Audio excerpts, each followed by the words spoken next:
June মাসের ১৫ তারিখ থেকে কিন্তু মেডিকেল শুরু হয়েছে এবং আপনারা অনেকে আমাকে কমেন্ট করতেছেন যে, "ভাইয়া ১৫ তারিখ তো চলে গেল, মেডিকেল শুরু হচ্ছে না।"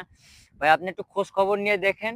ঢাকাতে কিন্তু বেশ কয়েকটা কিন্তু এজেন্সিতে কিন্তু মেডিকেল শুরু হচ্ছে।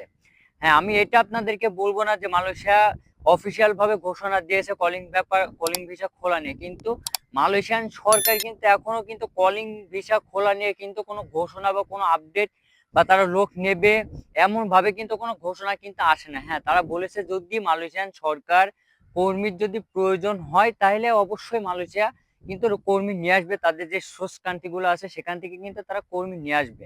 কিন্তু এখনো কিন্তু আসলে কলিং ভিসা খোলা নিয়ে বা লোক আনা নেওয়া নিয়ে কিন্তু কোনো কিন্তু কার্যক্রম কিন্তু শুরু হয়নি। কিন্তু বাংলাদেশের যে মানব সম্পদ মন্ত্রী আছেন ডক্টর আসিফ নজরুল স্যার, তিনি কিন্তু আসলে এই ব্যাপারটা তাদের মধ্যে এবং বাইরের সদস্যদের সাথে কথা বলে আসলে তারা মেডিকেলটা করাচ্ছে। আপনারা সবাই জানেন মেডিকেলের কিন্তু মেয়াদ থাকে বাংলাদেশের ৩ মাস। এই ৩ মাসের কারণেই তারা ভাবতেছে যে মেডিকেলটা তারা করায় রাখবে।